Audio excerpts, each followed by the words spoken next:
You're a Roman businessman in the 1st century AD, and you've just spent the equivalent of a small fortune on 50 men whose entire job is to almost die in front of a paying crowd. You didn't buy soldiers. You didn't buy slaves for a farm. You bought gladiators, and you're now running one of the most brutal, most profitable, and most misunderstood businesses in the ancient world, a Ludus, a gladiator training school. Here's the part nobody tells you. A good gladiator was worth more alive than dead. Losing one wasn't a tragedy, it was a balance sheet problem. And the way Roman businessmen solved that problem looks a lot more like modern insurance and venture capital than anything you'd picture when you hear the word gladiator. This is the economics of owning a gladiator school. The real revenue, the real costs, and the real reason the whole system eventually collapsed. A Lanista, that's you, the school owner, didn't run a charity. You ran a business with 3 revenue streams, real overhead, and a product that could literally die on the job. Your gladiators weren't random criminals thrown into a pit. Most were war captives, condemned criminals, or, surprisingly often, free men who volunteered, signing a contract called the Octoramentum and legally surrendering their bodies to you in exchange for pay, food, and a shot at fame. Some historians estimate that by the late Republic, as much as half of the gladiator population was made up of volunteers, not slaves.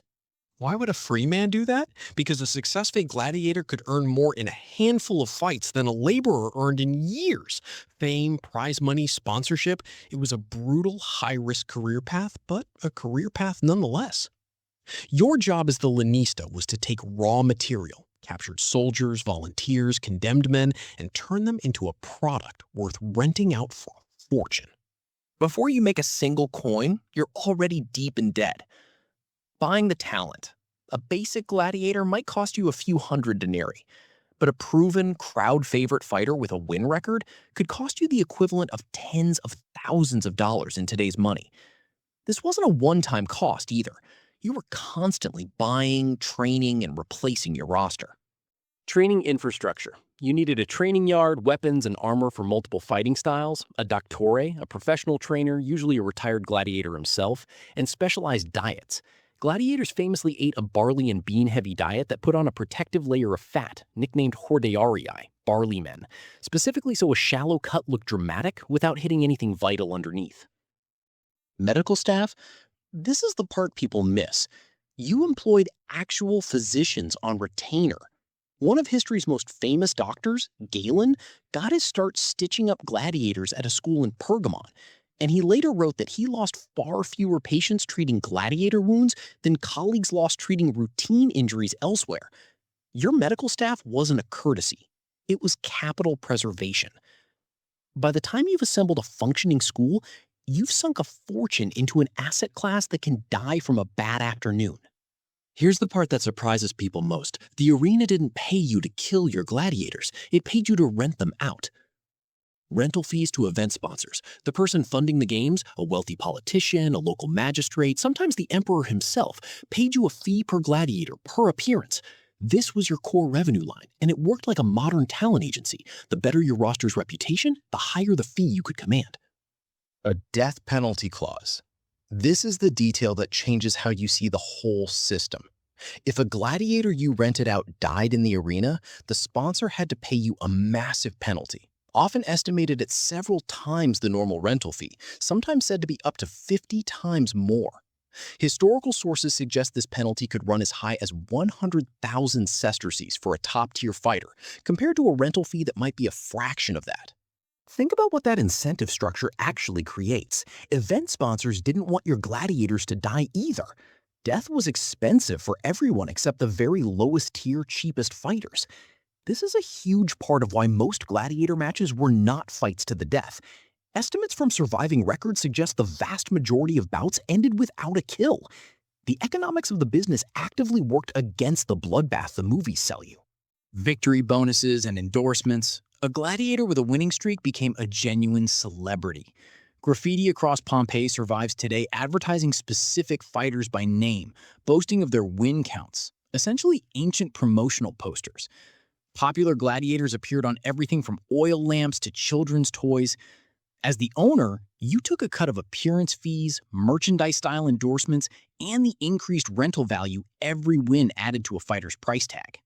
Betting economy, indirect revenue. Romans bet heavily on gladiator matches. While you didn't run the betting rings yourself, a famous roster with a strong reputation drove attendance and rental demand, meaning gambling culture indirectly inflated what event sponsors were willing to pay to book your fighters. Put together, your real revenue model wasn't sell violence. It was rent out a valuable, reputation-driven asset and get paid extra if that asset comes home alive. Running the school day-to-day was its own grind. Feeding and housing dozens of fighters year-round, win or lose.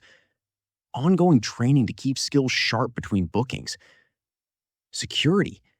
You were quite literally housing armed and trained men with every incentive to escape.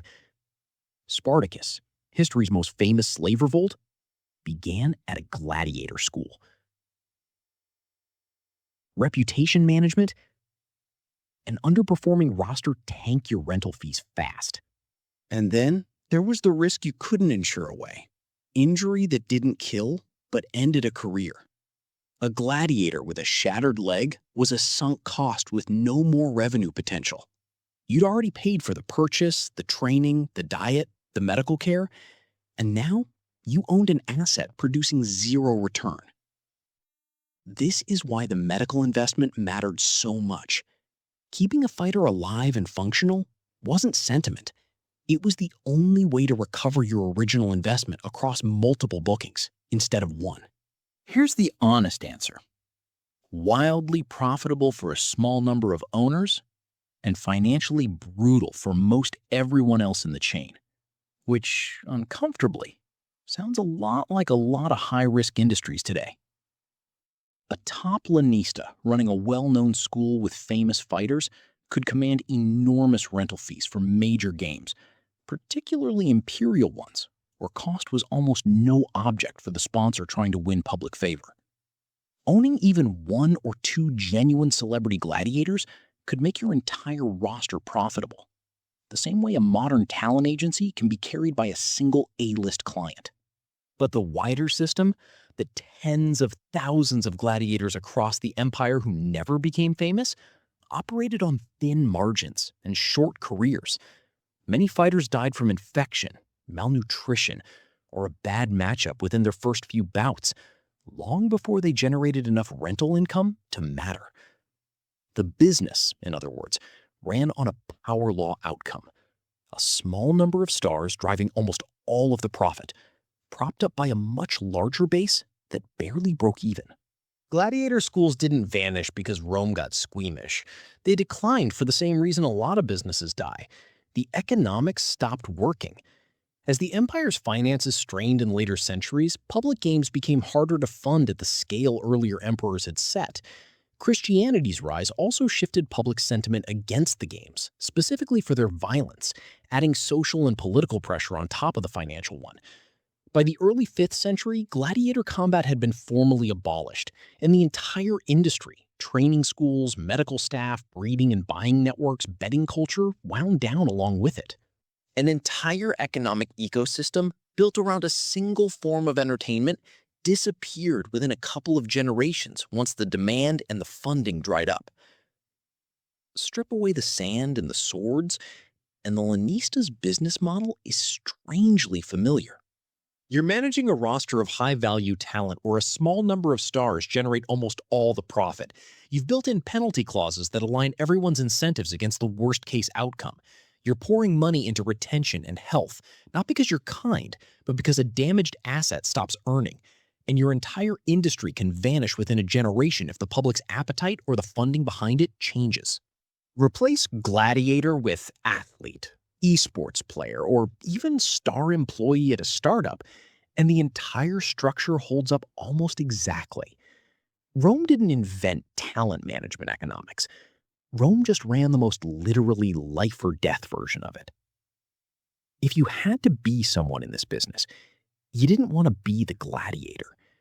You wanted to be the Lanista, the one holding the asset, collecting the fee, and making sure, one way or another, it made it back to the training yard alive. New video every week breaking down the real economics behind history's strangest businesses. Subscribe if you want to know what it actually costs to run one.